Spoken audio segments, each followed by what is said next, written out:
vocês o livro O Fantasma da Ópera. O Fantasma da Ópera, do autor francês Gaston Leroux.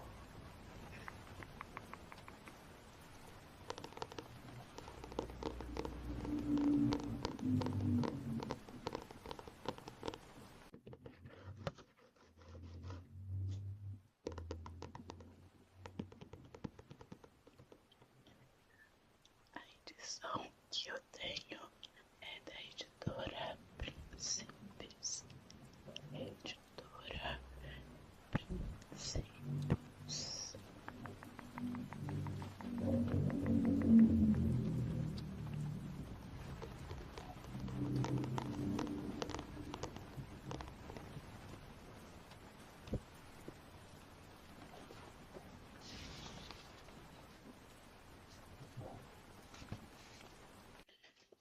Sumário, sumário.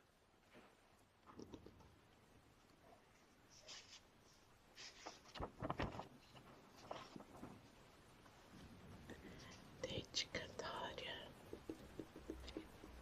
para o meu velho irmão Joe, que sem ter nada de fantasma é como Eric, um anjo da música, com todo afeto. Gaston Leroux.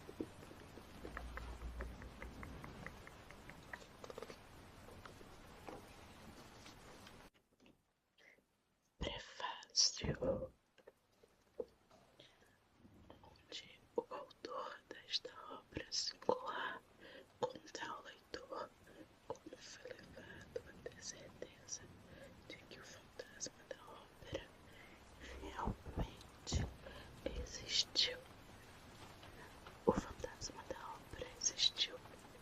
Não foi como durante muito tempo você acreditou, uma inspiração de artistas, uma superstição de diretores, a criação tola dos cérebros excitados das jovens do corpo de baile ou de suas mães, das lanterninhas, dos funcionários dos camarins ou do zelador.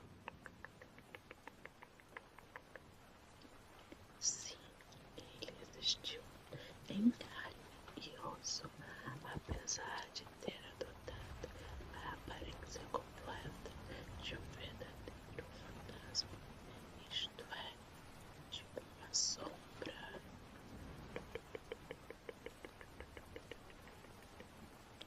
Fiquei impressionado desde o início, quando comecei a examinar os arquivos da Academia Nacional de Música, pela surpreendente coincidência de fenômenos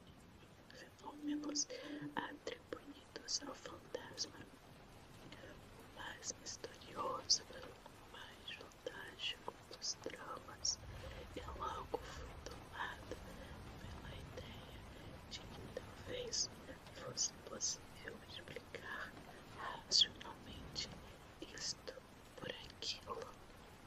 Os acontecimentos datam de menos de 30 anos e não seria difícil encontrar ainda hoje no foyer da dança velhos respeitáveis cuja palavra não pode ser posta em dúvida, que se lembram como se fosse ontem das misteriosas e trágicas condições que acompanharam o sequestro de Christine e Daene, o desaparecimento da Visconde de Jack e a morte de seu irmão mais velho, o Conde Felipe, cujo corpo foi encontrado à margem do lago que acompanha toda a estação da ópera, ao largo da rua Slim. No entanto, nenhuma das testemunhas acreditava que pudesse haver qualquer envolvimento do lendário fantasma da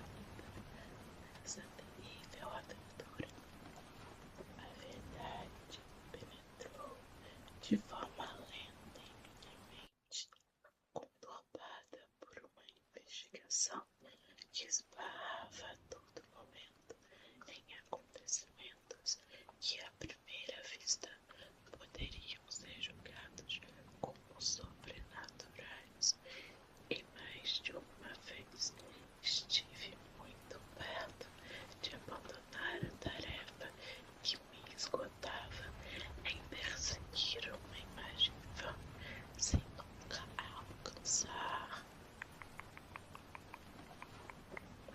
Finalmente, tive as provas de que meus pressentimentos não me haviam enganado e meus esforços foram totalmente recompensados no dia em que me certifiquei de que o fantasma da ópera tinha sido mais do que uma mera sombra.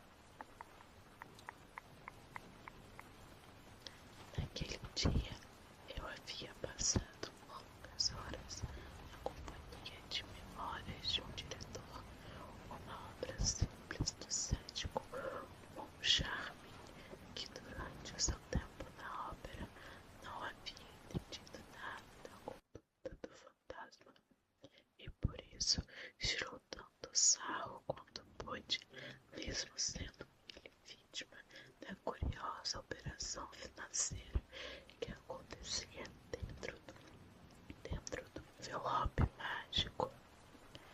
Desesperado, eu tinha acabado de deixar a biblioteca quando encontrei o charmoso administrador da nossa Academia Nacional a papear debruçado em um corrimão com um velhote vigoroso e atraente, a quem ele graciosamente me apresentou.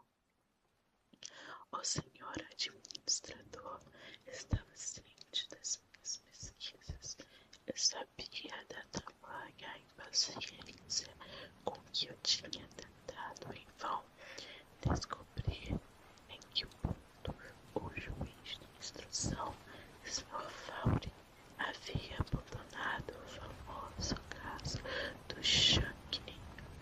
Não se sabia o que tinha acontecido com ele, se estava morto ou vivo, e eis que agora, de regresso do Canadá, onde vivera por 15 anos, seu primeiro passo em Paris foi procurar a secretaria da ópera para solicitar o empréstimo de uma poltrona.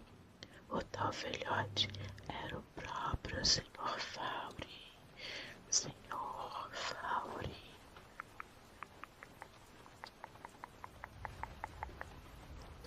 Passamos boa parte da noite juntos e ele me falou sobre o caso Shankly, tal como havia compreendido outrora.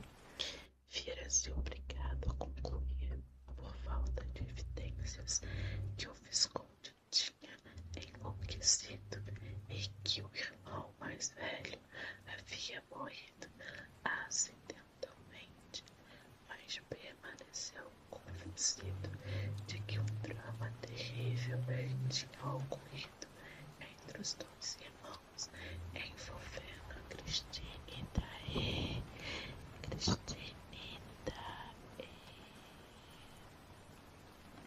No entanto, não soube me dizer o que havia acontecido a Christine, nem ao Visconde.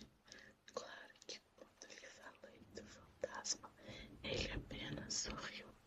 Também estava a par das singulares manifestações que pareciam atestar a existência de um ser excepcional. Olha eu comendo a palavra. Sempre acontece. Que escolhera com coincidência um dos mais misteriosos cantos da ópera e também sabia da história do envelope, mas não via nisso nada que pudesse atrair a atenção de um magistrado responsável por investigar o caso Shankly. se está falando o nome corretamente, e apenas escutou durante alguns momentos o depoimento de uma testemunha que havia se apresentado espontaneamente, eu ia falar exponencialmente, para afirmar que tinha tido a oportunidade de conhecer o fantasma. Esse personagem, a testemunha, não era outro senão aquele que toda Paris chamava de o Persa. O Persa. E que era bastante conhecido por todos os fascinantes da ópera. O juiz o considerará um maluco. Você deve estar se perguntando se eu não fiquei absolutamente interessado por essa história do Persa. Gostaria de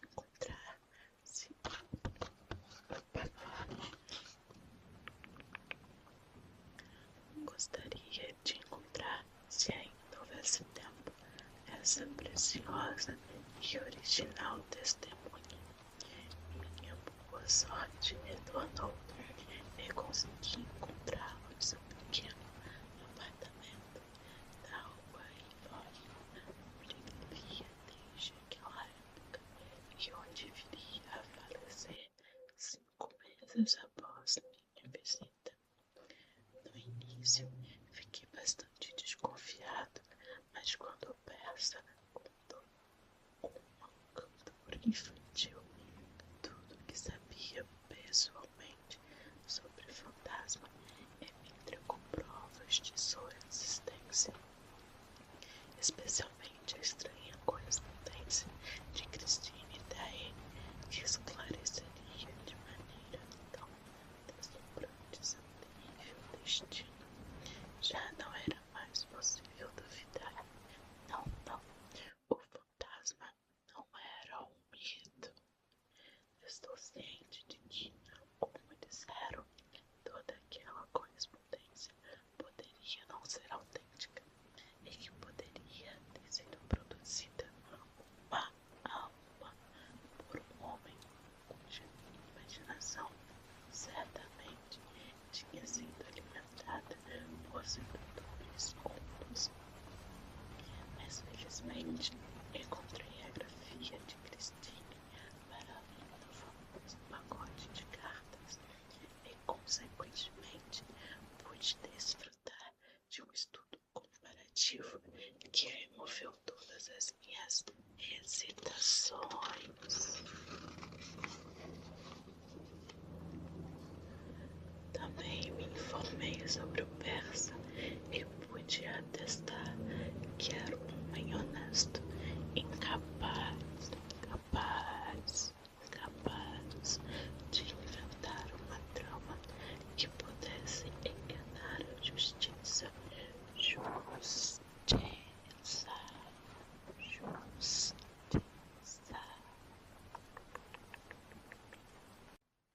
Esta era a visão de todas as grandes personalidades que estavam de alguma forma envolvidas no caso de sangue, amigos da família a quem expus todos os documentos e desvendei todas as minhas deduções. Isso me lembra do Sherlock Holmes. O cara acha que é o Sherlock Holmes. Engraçadinho, não é mesmo? Recebi dessas pessoas o mais nobre encorajamento e permito-me reproduzir sobre esse assunto algumas linhas que me foram endereçadas pelo General D. Senhor, não posso encorajá-lo a publicar os resultados da investigação. Lembro-me perfeitamente bem que algumas semanas Inidae, drama que deixou em luto todo o Faubourg Saint-Germain. Falava-se muito no foyer sobre o fantasma, e acredito que o assunto só foi encerrado com a continuação desse caso que ocupava todas as mentes, todas as mentes, todas as mentes. Mas se é possível, como eu acredito que seja, desde que o ouvi explicar o drama pelo fantasma, eu lhe peço, Senhor, fale-nos do fantasma novamente, por mais misterioso que ele possa parecer em um primeiro momento, será sempre mais explicável do que essa história sombria,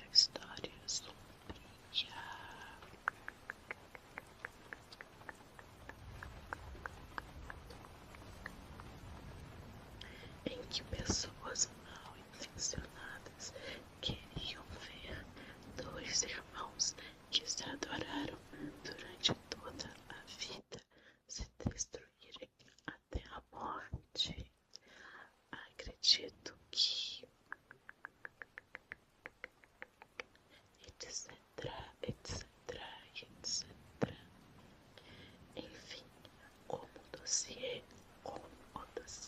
em mãos, percorri novamente o vasto domínio do fantasma, o formidável monumento que tinha adotado como cemitério, e tudo o que os meus olhos viram, o que minha mente descobriu, corroborava admiravelmente os documentos do persa, quando uma maravilhosa descoberta coroou definitivamente minha investigação. Recentemente, enquanto cavava o porão da ópera para enterrar as vozes fonografadas dos artistas, as picaretas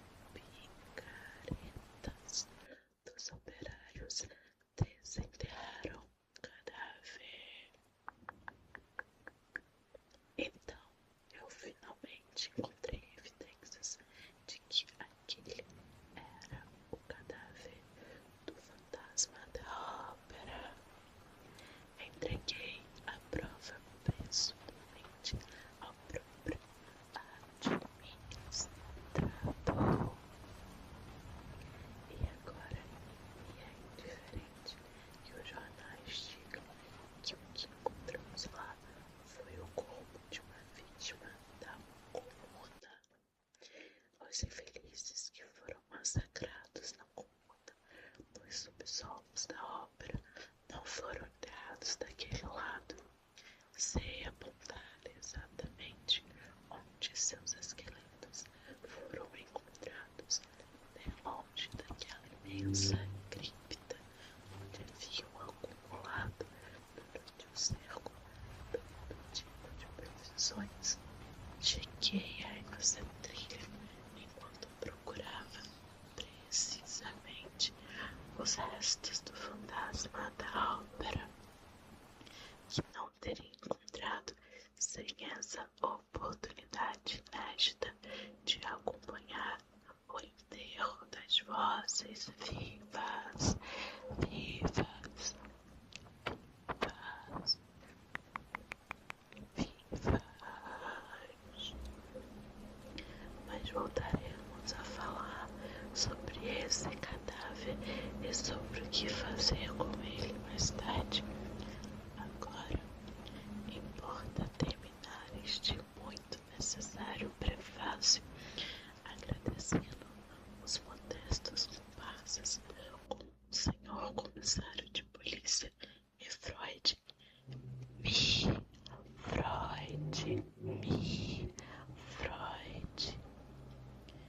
que fora convocado para as primeiras observações no momento do desaparecimento de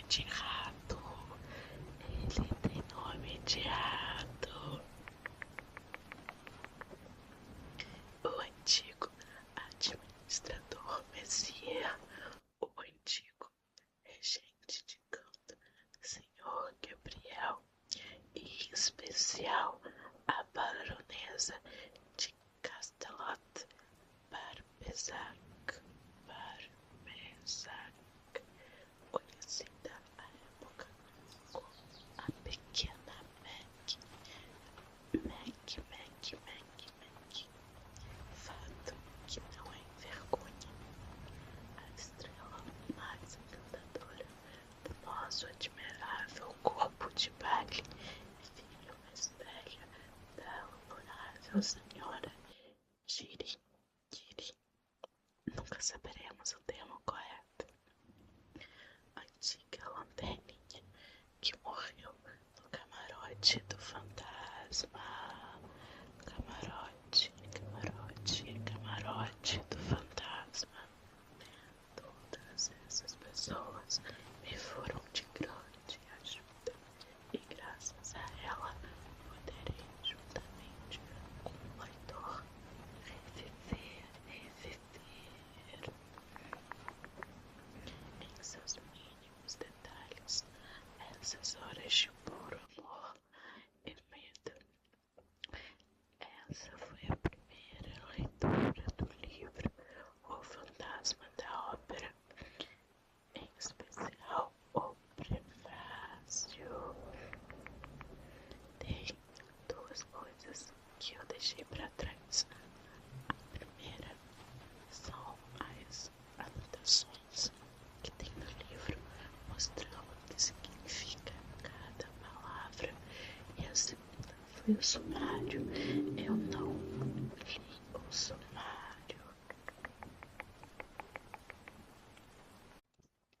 Decidi deixar a leitura dessas duas coisas por último, agora no final do áudio ou do vídeo, caso você esteja vendo pelo YouTube, porque eu também posto lá no Spotify. Vai ser meu primeiro áudio postado no Spotify, na verdade, e esse é o meu primeiro vídeo aqui no YouTube. Então eu decidi deixar por último, retornando não é mesmo o que eu estava falando, porque acho que assim fica mais simples.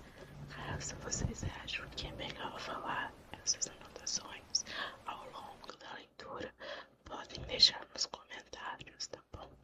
Eu vou estar lendo todos eles. Todos. Vamos lá às anotações. A primeira, eu tô indo de trás pra frente, então no caso é a segunda, que é sobre o Valborg. Valborg, que significa o termo Valborg designa os bairros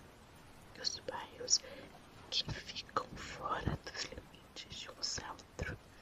Em Paris, por exemplo, o que são hoje as banlieues, acho que é assim que se fala,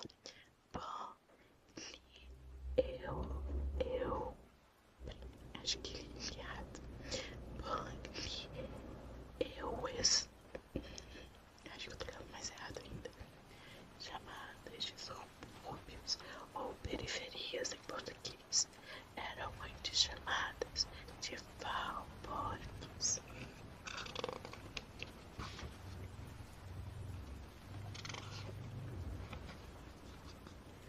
A outra anotação que deixei para trás foi a primeira que apareceu, que é sobre o foyer.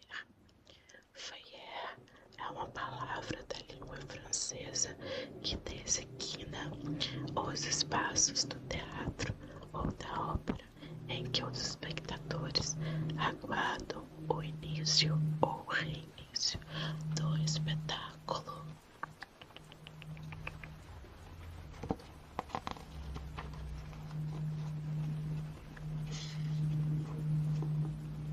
E aqui o sumário.